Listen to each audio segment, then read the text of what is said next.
allá, cuando usted nos diga. Hola queridos amigos, buenos días, buen lunes de marchas. De marchas. O de marcha. De marcha. De marcha como en España es fiesta. No, aquí no es de fiesta, aquí es de coraje.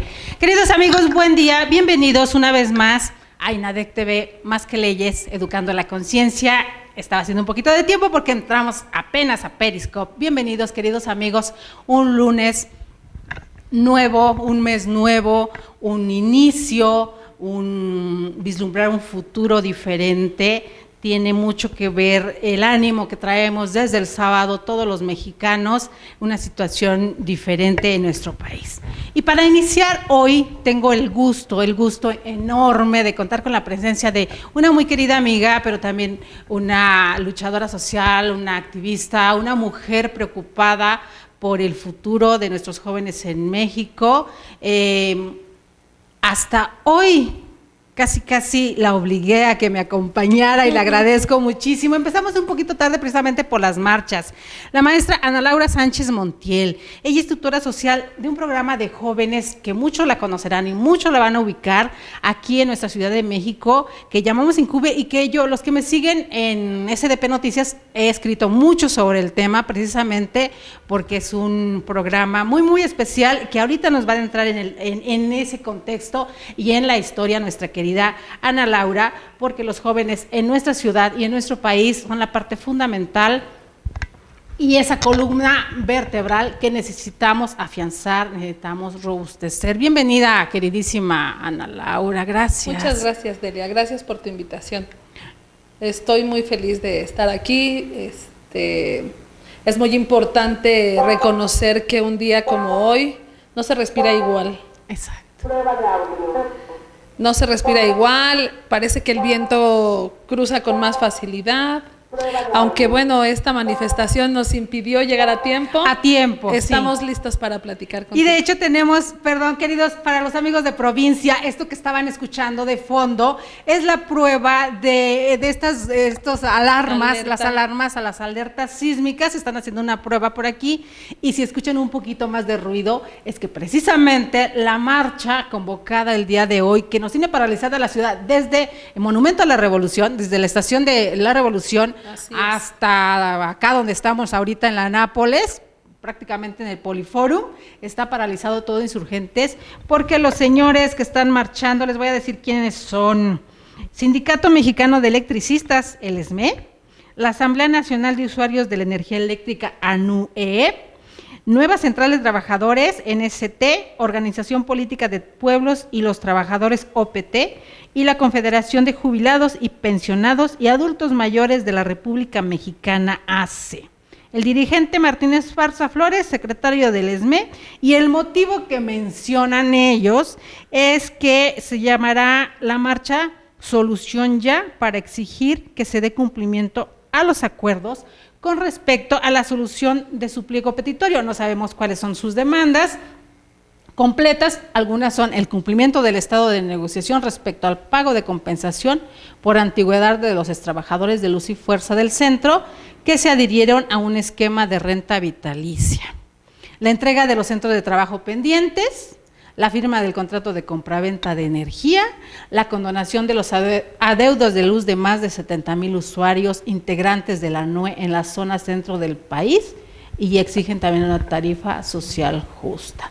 Así que esta concentración y esta ruta que siguen hasta por acá, que nos afecta a todos los mexicanos en esta ciudad, pues ni modo, ¿qué hacemos? Esperemos que se termine pronto, pero pues lamentablemente por aquí, información privilegiada, nos dicen que también los habitantes de la alcaldía de Xochimilco llevarán otra manifestación, y entonces este caos en nuestra querida ciudad, Laura, que por eso ofrecemos disculpas, que por aquí empezamos un poco tarde, pero nunca es tarde para hablar de las cosas buenas que vienen, Laura. Claro. ¿Qué te deja? ¿Qué vislumbras con una ceremonia, hablando de la ceremonia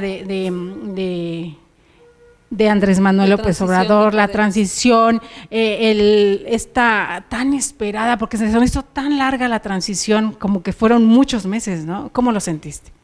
Sí, fueron muchos meses porque yo creo que no estamos acostumbrados a recibir este tipo de beneficios, a tener una satisfacción.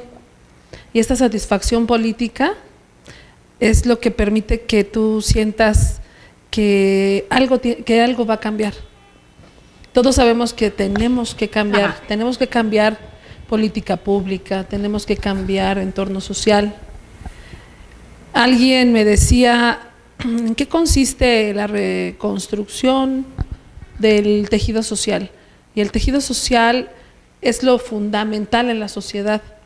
Y una vez que esto se pueda reconstruir, que se pueda fomentar nuevamente la educación cívica y ética, podremos estar hablando de que hemos avanzado.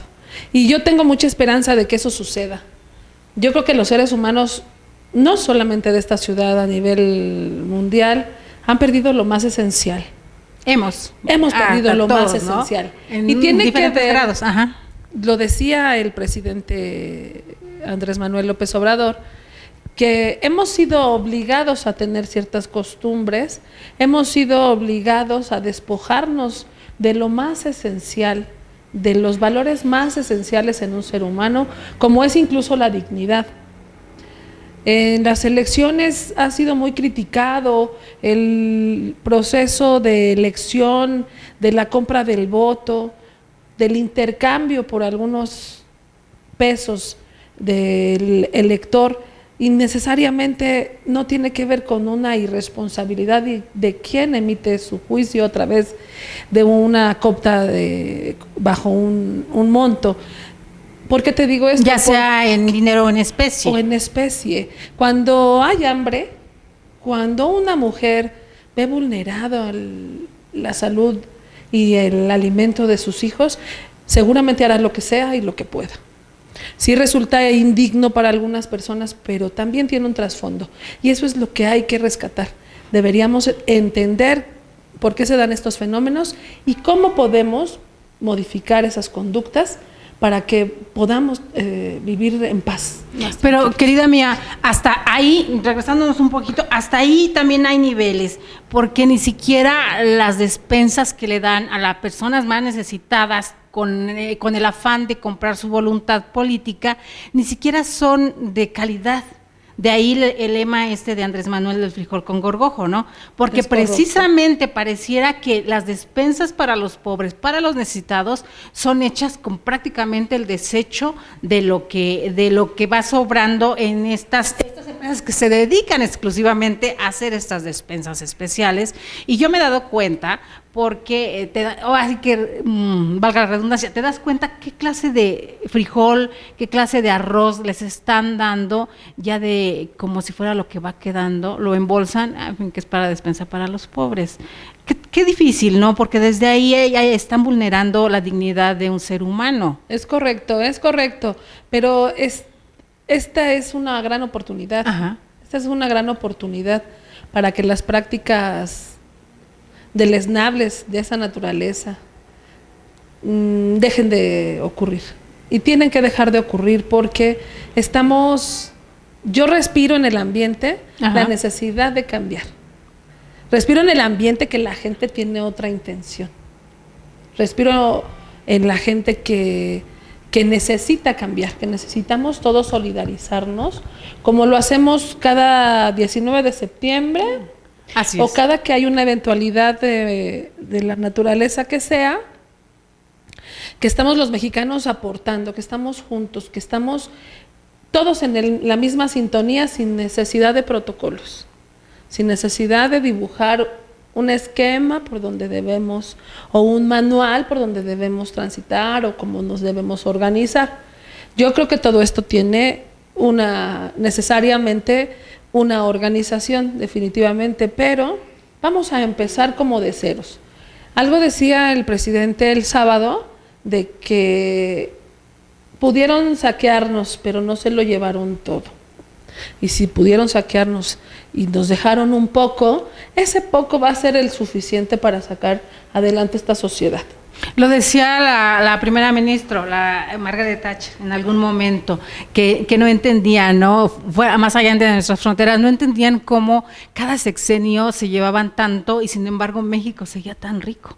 Entonces todavía hay mucho que podemos cuidar y depende también de nosotros, ¿no, Ana Laura? ¿Cómo lo percibes? ¿Cómo lo ves? Sí, necesariamente, tenemos que organizar, tenemos que ser educados, tenemos que reeducarnos y tratar de olvidar los enconos, los rencores, las diferencias. Vamos a llamar a la unidad. Tenemos que hablar. Ese es un tema bien importante. Yo creo que ustedes, queridos amigos, también estarán de acuerdo, porque las benditas redes sociales, como bien dice el presidente, las benditas redes sociales nos pueden llevar a mucho o nos pueden ayudar también a denostar mucho. Entonces depende mucho de nosotros. Y hablando de eso, queridos, de nos seguir en nuestras redes sociales. Estamos como INADEC TV en todas las redes sociales: Facebook, YouTube, Periscope, Twitter, Instagram. Por favor, déjenos sus comentarios y sus opiniones, que son lo más importante. De ahí nos vamos a nutrir nosotros.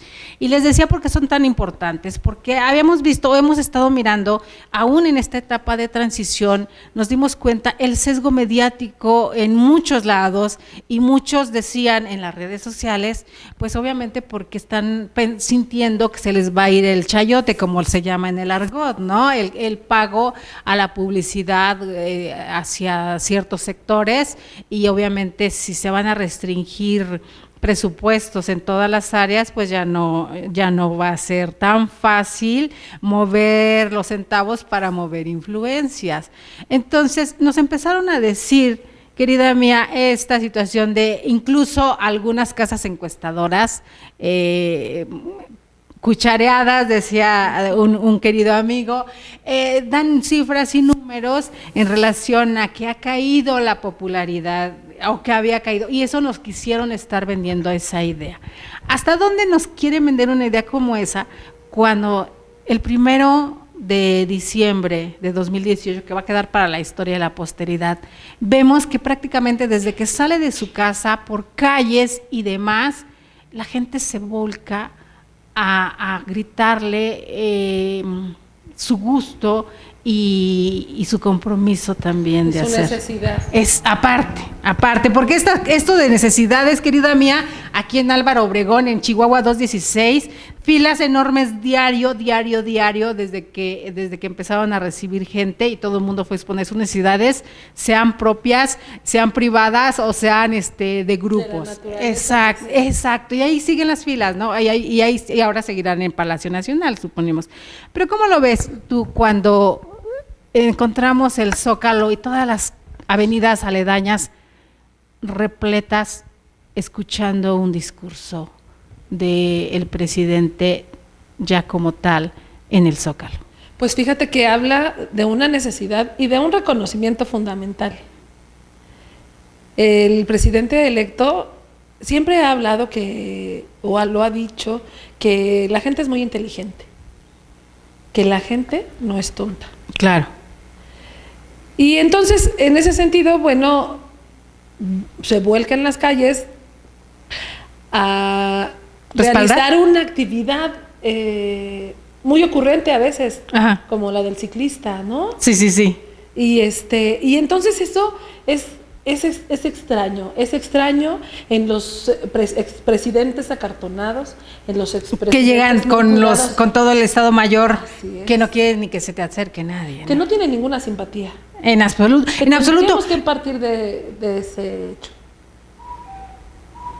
Ok. Claro que sí. Por acá nos está dando una instrucción nuestro querido Murdoch.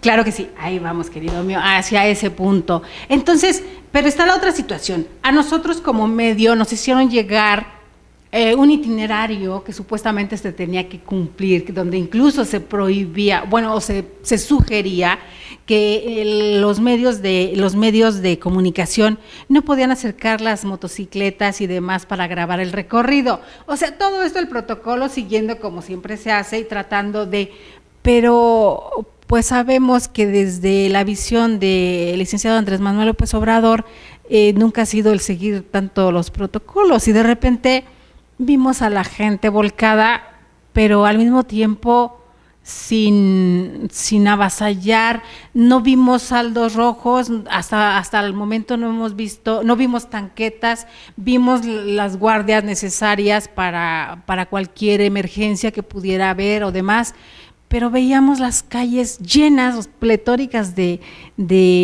todos los que querían estar presentes en el momento histórico. Veíamos todos grabando y transmitiendo, y sin embargo era más alegría y más que alegría. El gozo sobre todo. Exactamente. Yo veía, y eso se los voy a compartir, queridos amigos, el día 1 de julio, posteó mi querida amiga Ana Laura algo muy privado.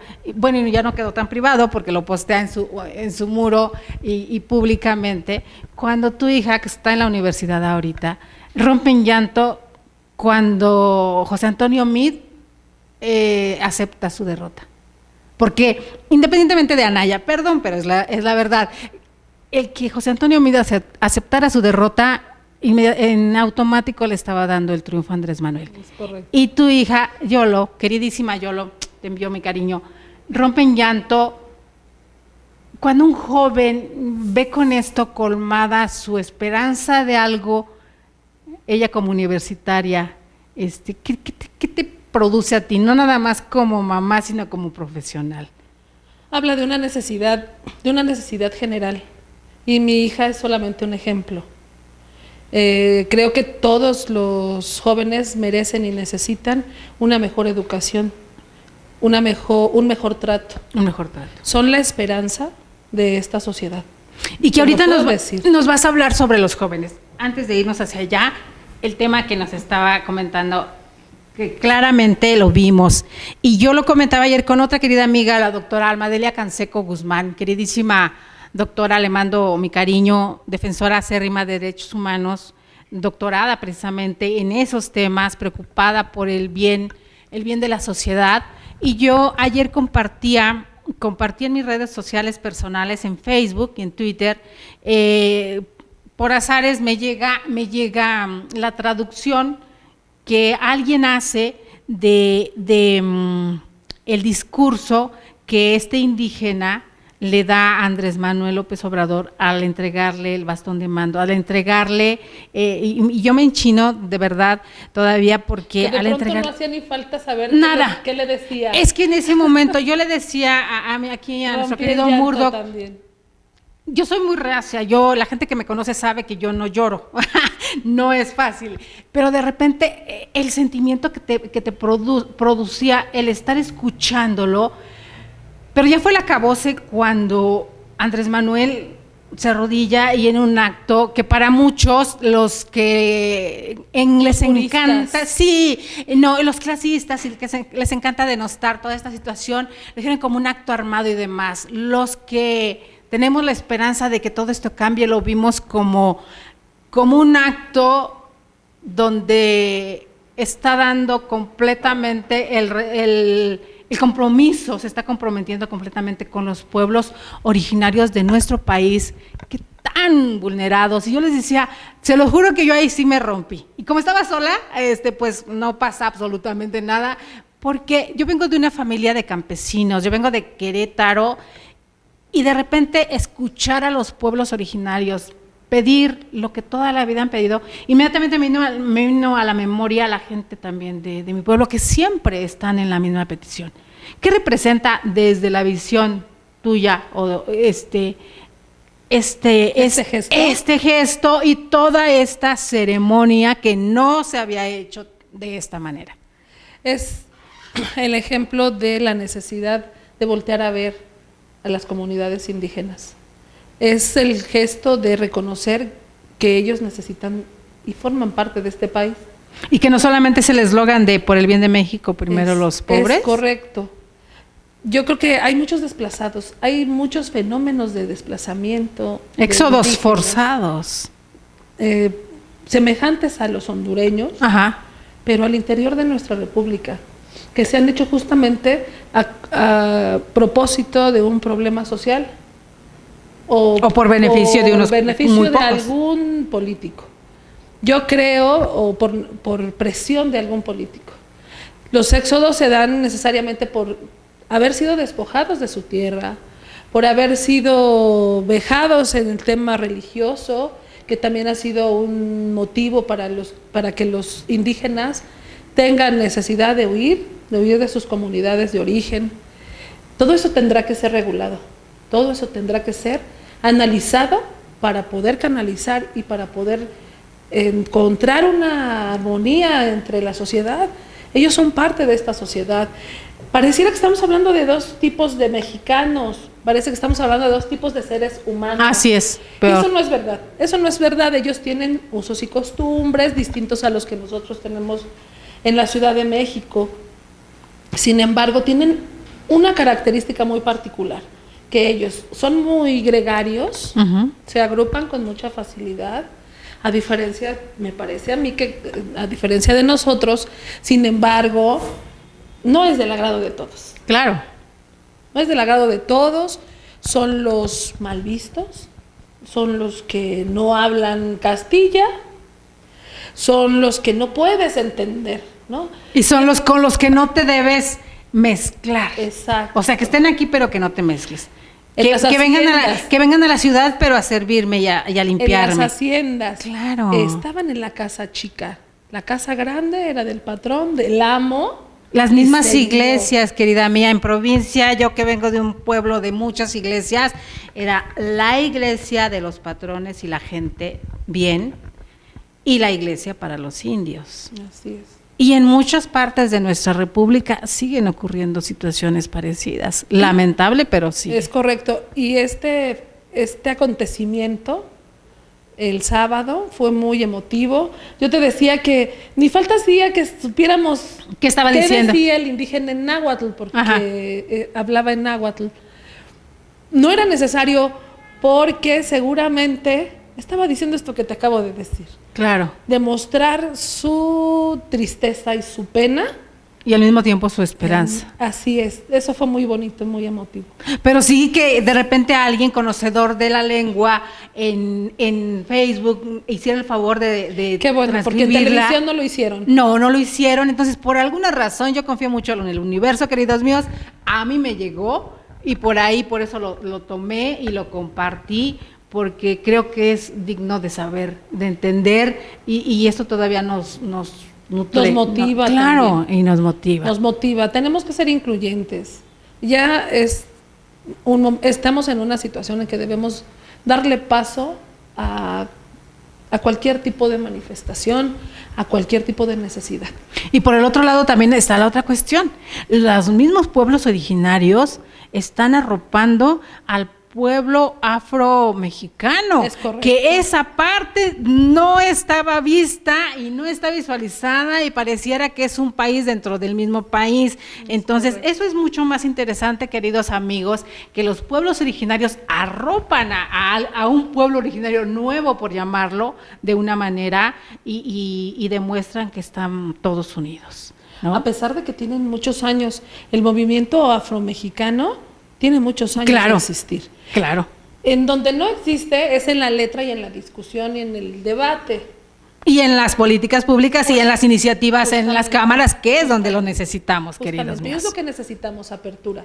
Alguien me decía el sábado, ¿ustedes creen que ya todo lo pueden, todo lo tienen? No solamente esta radicalización del pensamiento que quieren hacer muchos, ¿no? Sí, tiene que ver con un deseo mezquino de que este país le vaya mal. Sí. Y no le va a ir mal a este país, no le va a ir mal. No, claro que no. Más mal no nos puede ir. De como ya estuvimos cuántos años, cuántos sexenios. Más mal no nos puede ir. Partiendo de ese hecho, estoy segura y estoy consciente de que van a haber algunos beneficios, muchos beneficios, y yo voy a ser parte de esa transformación necesariamente. Por ahí en internet, los que somos asiduos a las redes, había un ejercicio muy interesante en España y en otro país, donde juntan ciudadanos de diferentes partes del mundo y les hacen examen del genoma. Entonces, cuando les entregan los resultados, la impresión de muchos de ellos, ¿no? Por saber qué tipo de sangre era la predominante en sus genes. Y viene a colación, ¿saben por qué, queridos míos? Porque precisamente que tiene 15 días cuando este clasista presidente municipal de Guanajuato hablaba de los pobres y jodidos de México que no iban a gastar dinero allá y que lo trajimos de pitorreo por todos lados y de chacoteo. Pero curiosamente, una amiga muy querida, la doctora Rebeca, que ella es precisamente especialista en nanotecnología y otros temas, nos decía, hablaba del genoma de Guanajuato. Y resulta que el genoma de los Guanajuato, decía ella, tiene más de 40 y tantos % de sangre negra. Entonces nos daba risa y ya el jueves que venga la doctora le vamos a preguntar los datos exactos sobre esa cuestión, porque antes de criticar y de denostar a alguien por su fisonomía, por su color de piel, por su pelo, yo creo que ya estamos todos tan revueltos, esta mezcolanza tan grande que se ha dado y el defecto de los ojos claros, perdón por los ojos claros, los científicos dicen que es un defecto, entonces no es cuestión de nosotros. Pero bueno, la alegría que impera en el pueblo, eso es lo más importante. Entonces, ¿qué tenemos que hacer? No pelearnos en las redes con estos que buscan, porque pareciera que buscan picar y picar la cresta para sentirse satisfechos o ¿cómo? Fueron muchos años de formación. Ajá. Ayer le decía yo a alguien, de manera grotesca, yunquista. Peyorativa. Panasi. Y entonces ocupó los términos calificativos que venimos empleando por este pleito de ustedes me hicieron y ahora yo les voy a hacer. Claro. Esto de ayer ocupábamos un término de un bazucazo de vitacilina. Yo decía, bueno, ya no siquiera es un dedito, es un bazucazo de penicilina.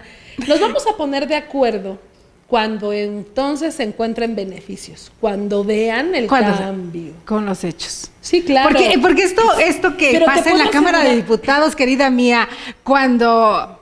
Perdón, queridos panistas, pero pues solitos se ponen, o sea, era lógico. ¿Cómo te pones a exigir? Y yo se los comenté en mis redes personales, o sea, y ahí con nombres, pelos y señales, quienes votaron por las reformas, ahí riéndose, burlándose en plena Cámara de Diputados, y muchos de ellos ahora sus iguales de su partido exigiendo en la plena toma o sea, no es el quinto informe de gobiernos, queridos amigos, para estar exigiendo eso, es la toma. Es correcto. Entonces, es incongruente y rayan en lo ridículo, ¿no? Y rayan en lo ridículo.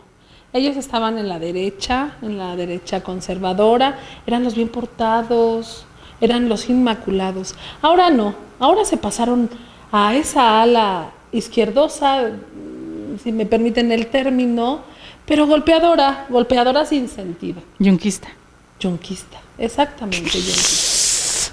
Pero vamos a cambiar de tema, Ana Laura, para entender y nos cuentes una parte bonita de la vida.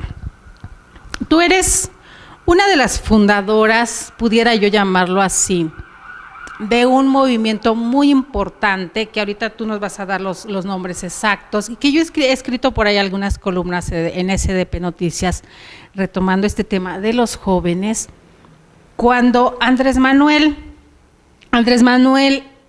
fue jefe de gobierno en esta Ciudad de México y implementa un programa especial para jóvenes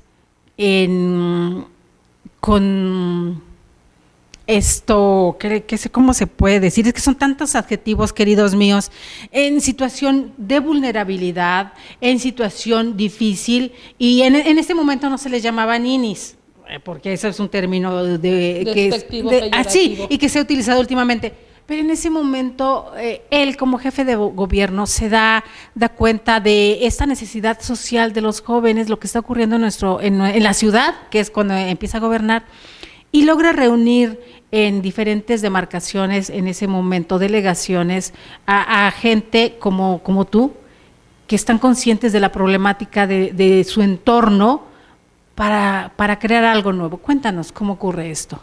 Sí, mira, ocurre... En septiembre pasado se cumplieron 16 años del programa. Uh-huh. El programa en ese momento se llamaba Jóvenes en Situación de Riesgo. Ajá. Andrés Manuel, cuando llega a la jefatura de gobierno, pide datos de estadísticas a nivel local y se da cuenta que los jóvenes son más vulnerables que cualquier otro tema que tenga que ver con la ciudad. Y entonces llama a su equipo. Dentro de ese equipo estaba Pablo de Antuñano. Pablo de Antuñano se sienta con Andrés Manuel y le dice, bueno, podríamos establecer una dinámica en que pudiéramos reconocer por unidad territorial cantidades, objetivos y personalidades que pudieran arropar este programa. Y sí, se llama a las personas de manera individual, porque la mayoría de mis compañeros han sido activistas sociales, no han tenido cierta influencia al interior de su comunidad. Es decir, el señor carnicero, tengo un compañero de Iztacalco que a eso se dedicaba, que ahora tiene un programa de radio, por cierto, y por internet. Santiago se llama.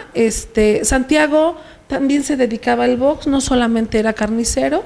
Desconozco cuál es su actividad académica, su formación. Su formación académica de mi compañero. Sin embargo, con esas dinámicas del box, de su entorno, atraía a los jóvenes. Entonces, los jóvenes llegaban con él, le pedían alguna ayuda, le pedían algún apoyo, y mi compañero empezó a canalizarlos. Entonces él se dio cuenta que, bueno, no era nada difícil ayudar a un joven que estuviera en una situación de vulnerabilidad. La vulnerabilidad es un poco ambigua, el término es ambiguo incluso, porque todos somos vulnerables. Claro. ¿No?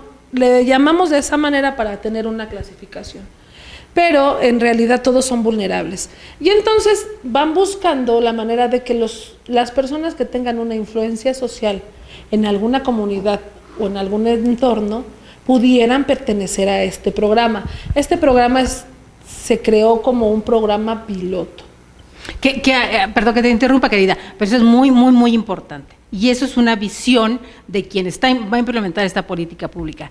El acercarme a quien ya tiene la cercanía con estos jóvenes. Es inteligente. Es una visión interesante, muy inteligente, porque entonces no pongo al hijo, al primo, al amigo a hacer algo como se utiliza mucho, sino busco a la gente idónea que de alguna forma o de muchas formas ya está empapada en el tema, en este caso de los jóvenes. Es correcto. Qué interesante, qué buena visión tuvieron en ese momento. De hecho, quienes seguimos trabajando en el programa, debemos seguir viviendo en la unidad territorial. En la demarcación donde estaba, ahí. Es correcto. Ah, ok. Sí, eso es muy importante porque quiere decir que vas conociendo cada vez más la problemática de la zona donde tú vives. Además permite que reconozcas a la persona que emigra o que se da de alta del programa, porque es temporal, es un programa temporal, no es un programa asistencialista, es un programa de asistencia social, pero temporal. Originalmente duraban los jóvenes 3 años en el programa, ahora duran 6 años. Y lo que tú tienes que ir evaluando es hasta dónde el programa ha tenido cierta influencia en el joven que le permita haber salido adelante, haberse abierto camino para poder seguir sus estudios, para poder seguir sin consumir sustancias, para seguir su vida como un joven en situación de desarrollo. Por supuesto. ¿Y qué características tiene o debe de tener un joven? Aquí hablamos de hombre-mujer, aquí no es el todas y todas estas cosas, ¿no? Un joven, ¿qué características debe, o qué requisitos debe cumplir para poder ser parte de este programa? En primer lugar es vivir en una situación precaria. Eso lo justifica de manera muy fácil y muy rápida.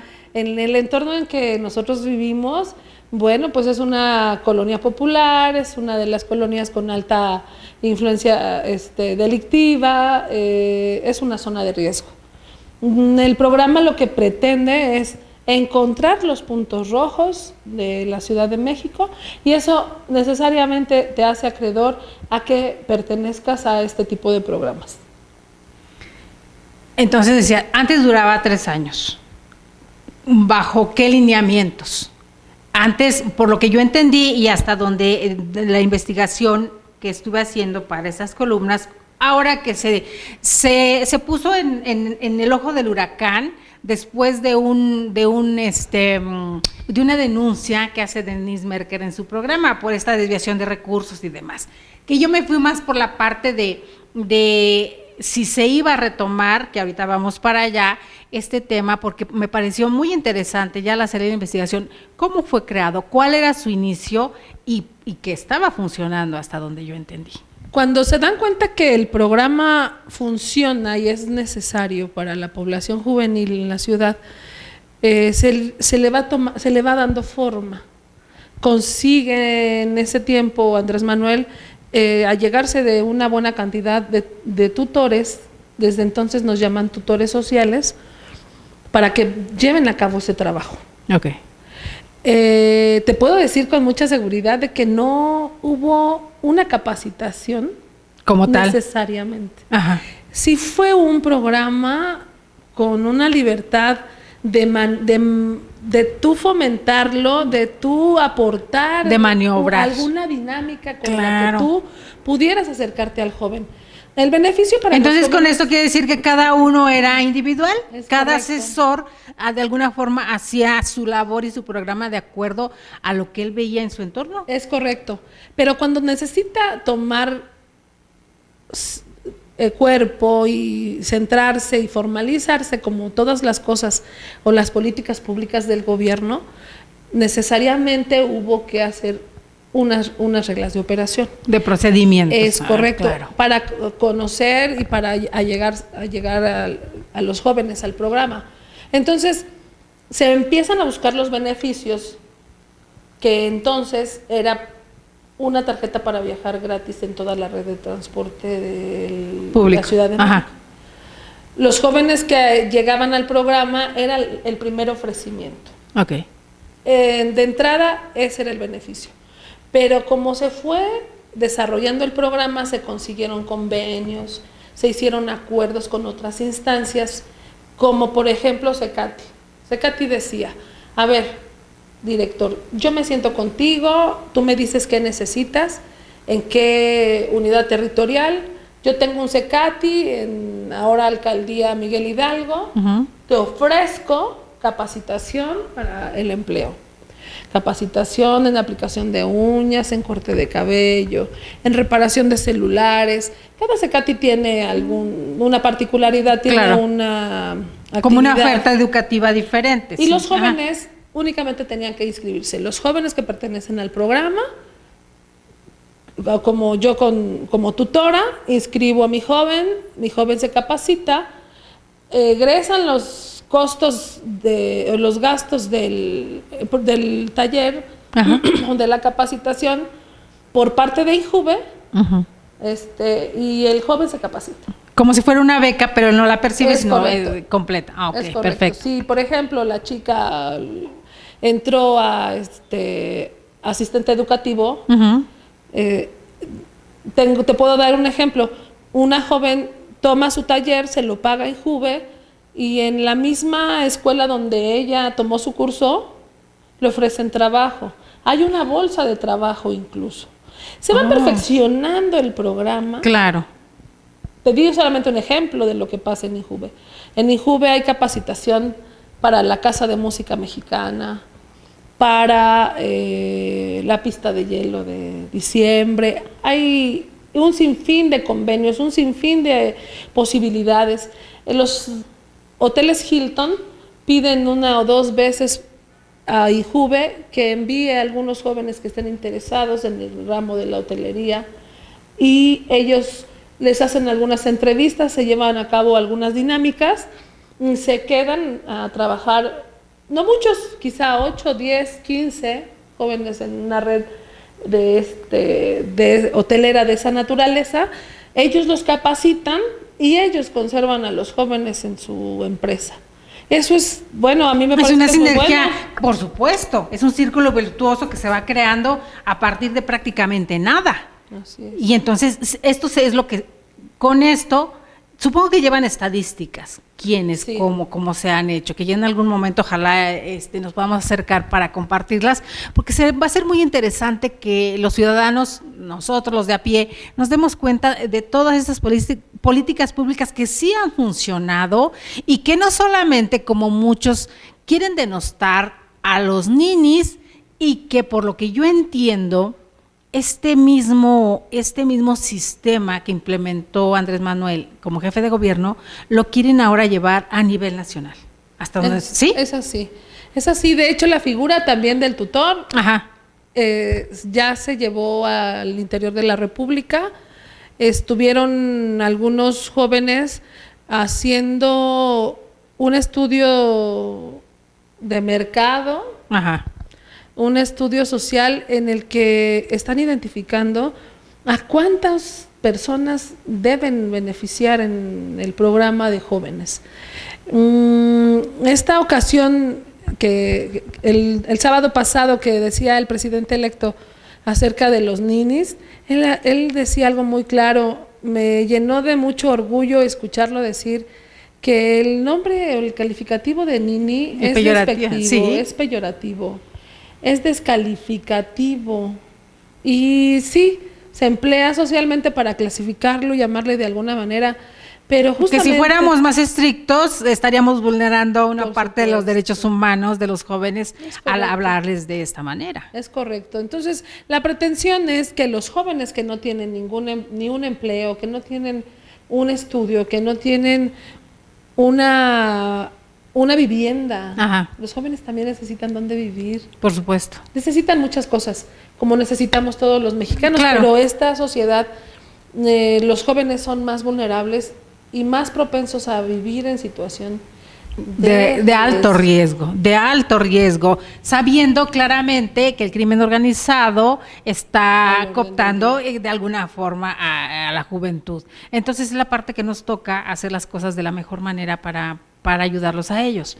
Porque lo comentaba yo, se manejó muchas veces en muchos medios que los jóvenes iban a ser el peso que inclinara la balanza en este 1 de julio.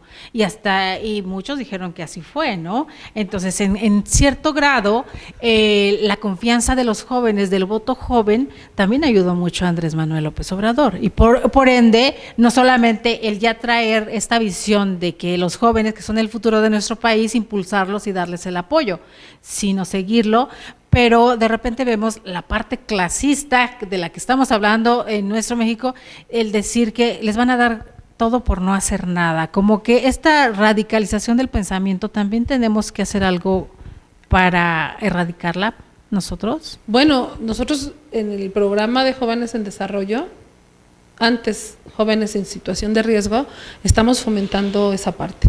Es decir, no solamente se les beneficia a los jóvenes per se, los jóvenes necesitan regalarnos 8 horas al mes para poderse capacitar en algún tema de salud sexual, en algún tema de derechos humanos, en algún tema de seguridad, en todos los puntos de reunión de los jóvenes, los tutores están capacitados para emitir un taller. Los jóvenes tienen obligación de participar 2 horas a la semana para que puedan tener el beneficio de la tarjeta. Esto que ahorita ya nada más tienen un solo beneficio, hasta donde yo entendí, en la columna que expliqué, que el primer beneficio era, podían tener la tarjeta y tenían también derecho a la otra remuneración por hacer alguna actividad. Ahorita ya no. Sigue el programa, sigue INJUVE con 2 modalidades al interior. La primera modalidad es Jóvenes en Desarrollo, que es, tú participas 8 horas al mes, te doy una tarjeta para que viajes gratis en toda la red de transporte de la ciudad, o bien nos regalas 22 o 24 horas al mes, pero te doy una beca de 1,000 pesos mensuales. O es en especie, o es, bueno, al final son egresos económicos del gobierno de la ciudad, pero hay 2 modalidades. Pero ya no puedes aplicar en las 2. Originalmente, cuando empieza el programa, sí podían entrar a los 2 programas. Esta administración de Mancera fue una administración, ahora sí lo puedo decir, sin temor a equivocarme y sin temor a represalias, sobre todo a represalias. Que yo sea despedida, porque no voy a decir una mentira. Claro. En cuanto llega la administración de Mancera, fue la administración más adversa.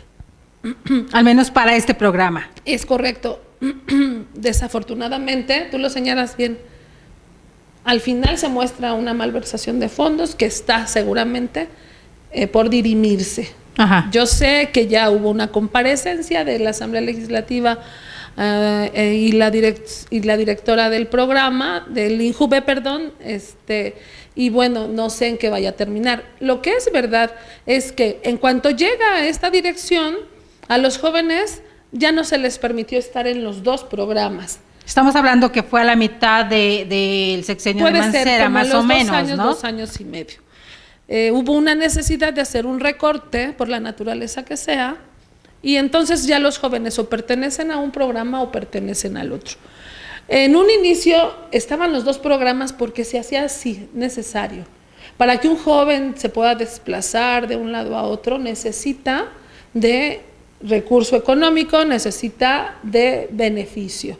Y había jóvenes que eran capaces de hacer todo esto. Hay unos jóvenes que pertenecen ahora a la dirección, a los que son promotores o tienen alguna representación en el programa, que originalmente ellos fueron beneficiarios del programa. Fueron becados por el programa que se llama Impulso. Ajá. Y fueron becados con el programa Jóvenes en Desarrollo. Eso los hace que se trasladen, que solventen sus gastos y que pertenezcan al INJUVE. Es un orgullo. Claro, porque al mismo tiempo son el monumento viviente de que el programa como tal está funcionando correctamente. O sea, ¿qué más pueden esperar? Y por el otro lado, querida, esta denuncia que se centraron más en esa denuncia con Denise Merker, hablando de las madres jóvenes, porque fue la denuncia por ahí. ¿Hasta qué punto, cómo funcionaba este de madres jóvenes en INJUVE? Madres jóvenes se incrusta dentro de los dos programas, por decirlo de alguna manera. Han dicho que ya no existe o que nunca existió. Pero esto es en el mandato de Mancera. Es justo en el mandato de Mancera y también se implementa a media administración aproximadamente. Okay. ¿Y cuál era el fin, de alguna manera? El fin era que también en la estadística, en los números que arrojamos mensualmente en un informe que nosotros realizamos, ellos se dieron cuenta que había muchas madres jóvenes. ¿Qué son las madres jóvenes? Las madres jóvenes son chicas de 14, de 16, de 18, hasta 23 años de edad, ajá, con una criatura, con un hijo, y que no tienen muchas perspectivas económicas y de desarrollo personal. Okay. Se abre esta plataforma para ver cuántas jóvenes pudiéramos tener. En un inicio yo recuerdo que parecía que íbamos a esperar 20, que íbamos, ajá, a esperar 40. De hecho, nosotros como tutores socializamos la información para decir, ¿hay alguien por ahí que tenga una, ajá, madre joven? Y siempre hay quien sabe, claro, y dice, yo tengo una madre joven, inscríbela al programa, ¿no? Y a la hora que tú inscribes al programa, pues eran pocas chicas. Pero cuando se empieza a socializar más la información, llegan muchas madres jóvenes a INJUVE a decir, a ver, yo sé que hay una beca que es para madre soltera, lo que le llaman madre soltera, y empieza a tener como cierta popularidad. ¿Pero qué características debería tener, qué necesidades específicas debería tener una madre joven para poder ingresar al programa? Primero, estar en el programa Jóvenes en Desarrollo. Ok. Que el tutor supiera que verdaderamente es una madre joven. Ok. Y luego que hiciera su solicitud, uh-huh, y dijera, yo tengo esta necesidad, pero te estoy hablando de gente vulnerable que no tiene una capacitación, que dejó los estudios por la maternidad, ajá, y que ahora casi siempre con secundaria o a veces con primaria, sí, nada más. Ah, okay. Y que seguramente va a dejar su educación trunca una vez que haya tenido a su criatura, claro, a su bebé. Entonces, el apoyo que se les da a las chicas era de esta manera, de capacitarlas también para el trabajo. Trabajo técnico, casi todo. Igual haciendo vínculos con CECATI, vínculos con alguna dependencia que no necesariamente es de gobierno. Okay. Hemos recibido muchos beneficios de asociaciones civiles o de organizaciones que brindan servicios a alguna empresa de interés privado. Claro, o sea, nada gubernamental, Nada. eso aparte. Así es. Pero así también es. están beneficiados, porque entonces ya tengo un profesional técnico sin que yo invirtiera tanto. Entonces digo, también ahí tiene su beneficio para la iniciativa privada, algo Así como es, eso. Es correcto. Sí, las jóvenes tenían que asistir una vez a la semana, recuerdo el miércoles o jueves, una capacitación también sobre temas de salud, Ok. sobre temas de salud reproductiva. Sobre todo eso, temas pues, de porque no porque ya psicología. te están ayudando, entonces tuviste un hijo y ahora tú tengas 2 y al otro 3, porque el Estado te está ayudando, como algunos dicen, no me consta que en otros países hacen eso, ¿no? Pues tienes más hijos porque te van a pagar por hijo que tengas. Fue controversial El tema, por tema eso, de madre joven. cuéntame por qué. Porque los jóvenes mismos que tuvieron conocimiento de que ya existía esta plataforma, me hicieron saber que, por ejemplo, una madre está en una situación de crítica, pero una madre soltera está en una situación crítica, pero que ha sido por elección, que no ha sido por accidente. Claro. Incluso alguien me hizo una observación, un joven, y me decía, Ajá. es que no es lo mismo que a ti te amputan una pierna en el metro a que tú tengas un hijo, porque eso es muy distinto. Claro. Y yo trataba de hacer un análisis muy sesudo, porque Ajá. es muy difícil determinar si lo que dice es verdad, si lo de la amputación de verdad es involuntario y la maternidad es voluntaria. Y bueno, Pero quizá también tengo un poco de razón. Pero ¿cómo te vas nutriendo? Porque entonces todos los días, bueno, o cada 8 días, o cada que ves a los jóvenes con los que convives y durante 16 años o más, ¿qué te han ido nutriendo estos jóvenes? Porque esta diferencia de pensamiento, como bien no lo mencionas, es que es muy diferente, es como si le están dando un beneficio que ella no necesita, que no merece, cuando ese beneficio que le das a ella se lo vas a quitar a alguien más. Eso es lo que te estaban diciendo de alguna forma. Sí, es así, pero a mí me parece más importante rescatar algo. Bueno. Yo soy beneficiario, yo tengo lo que necesito. Ajá. Y yo tengo que guardar silencio. Claro. Y ya. La otra persona que obtenga su beneficio, si así lo requiere, que la beneficien y que ella aplique y que califique para que le avalen que ella está perteneciendo al programa, que lo está haciendo bien y que le remuneren si es necesario. Claro. Tendríamos que ponernos de acuerdo en hacer un análisis como ¿es verdad lo que yo digo acerca de la amputación? Ajá. ¿Es verdad lo que yo digo acerca de la maternidad elegida?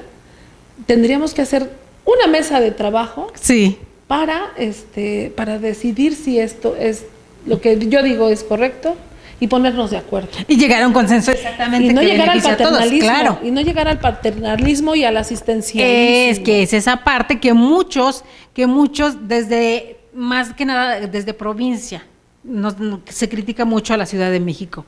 Este paternalismo, y muchos lo catalogan como proselitismo incluso. Y no es por ahí. Digo, en este caso tú que has estado cerca de este programa en específico durante tantos años, te has dado cuenta que sí ha servido mucho para los jóvenes, y se los digo, se los comparto, queridos amigos, porque también he escrito mucho sobre el tema, dándome cuenta cómo muchos han llegado a ser profesionales. Y eso es de alabarse, y es como si solamente por salvar, parafraseando ciertas cuestiones religiosas, por salvar una oveja vale la pena el sacrificio, ¿no? Pero se ha hecho muchísimo por los jóvenes con ese programa, Ana Laura. Pues yo voy a rescatar un tema importante, lo acabas de mencionar. El director del programa Jóvenes en Desarrollo, de nombre Marco Ajá. Antonio Bravo Bedoya, fue beneficiario del programa. Es un joven con 27 añitos, Ajá. o 28 recién cumplidos, un joven, muy joven, con 2 carreras. Wow. Tiene administración pública Ajá. y En la Albert Septién, periodismo, Carlos Septién. Carlos Septién. Y bueno, se acaba de titular en la segunda carrera o en una maestría, discúlpenme que no tenga la precisión, pero lo señalo porque es un joven muy joven, con esas características, y fue director. Que él... Hasta el día de hoy, o hasta el día de ayer, hoy tenemos una reunión justamente para ver cómo vamos a quedar, y este joven muy capaz ha aportado mucho para que los jóvenes sean beneficiados y para que los trabajadores que también estuvimos en vulnerabilidad alguna vez, fuera de la estabilidad laboral, estemos en... Que esa es una cuestión también bastante interesante, Ana Laura, porque ustedes como trabajadores, de hecho, ni siquiera eran considerados como trabajadores. Entonces, durante tantos años estuvieron percibiendo un minisueldo, porque esa es la verdad y ese reclamo va de mi parte, estuvieron percibiendo un minisueldo y ni siquiera eran considerados como tal. Es más, no tenían prácticamente prestaciones. Con decirles, queridos míos, que los asesores, ellos no tenían derecho a utilizar la tarjeta gratuita, que los jóvenes sí. O sea, ustedes sí tenían que pagar su transporte. Tenemos que seguirlo pagando. Y eso es increíble. ¿Cómo es posible que quienes están brindando y quienes están dando parte de su vida, porque por el sueldo que les estaban pagando, queridos míos, créanme que estaban dando parte de su vida para los jóvenes y no tenían derecho y no siguen teniendo el derecho a tener esa tarjeta para viajar gratuitamente? Eso sí me parece incongruente, muy incongruente, y ojalá lo solucione Claudia Sheinbaum, que ahora va a ser quien esté al frente como máxima cabeza en este organismo. Y la nueva dirección. Sí. Y la nueva dirección, que parece que viene con todo el conocimiento de causa de lo que es Instituto de la Juventud de la Ciudad de México. Hoy nos van a decir quién es, aunque yo ya sé quién es. Y no decimos quién, pero es una joven empática, es una joven, que es lo que hace falta también en esta pensamiento ciudad, joven, incluyente, visión, preocupada, ocupada además. Eso es más interesante. Estuvo en la Asamblea Legislativa. Porque te puedes preocupar, pero si no te ocupas, pues no tiene caso, ¿verdad? En la legislatura pasada estuvo en la Comisión de Juventud y Deporte. Entonces, hay esperanza, hay esperanza porque esto cambie para bien, no solamente de todos los jóvenes, sino también de ustedes que son parte de este programa desde hace tantos años. Con esta administración perdimos muchas cosas, ganamos otras cuantas. Lo vimos y por eso me di la libertad de hacer una denuncia en meses pasados, porque yo creo que no se puede quedar y no se puede ir la gente tan campante después de joderle la vida, perdón por mi francés, queridos míos, a una ciudad y a jóvenes que son la esperanza, y que si no tuvieron la posibilidad y si la vida los llevó por ciertos rumbos, porque por la familia, por lo que sea, pues todavía hay mucho, se puede hacer, y los ejemplos claros los tenemos con quienes, como nos dices, como querido Daniel, le mandamos también un saludo, lo conozco, porque también hace que 4 años, querida mía, ya hizo 4 años. Le hice una entrevista, queridos amigos, y les compartí en unos eventos que se llevan a cabo en Xochimilco, precisamente por los jóvenes, con estos paseos para ilustrar sobre las tradiciones y costumbres que son parte también de los jóvenes de INJUVE, y que de verdad yo compartí un día con ellos maravilloso, y que en cada evento hay, ¿no? Porque digo, celebramos tantas cosas en nuestra ciudad que hay que buscarlo, en el metro también, ¿verdad? Alguien me decía una vez, ¿pero dónde veo a los jóvenes INJUVE? ¿De verdad quieren saber dónde ven a los jóvenes INJUVE?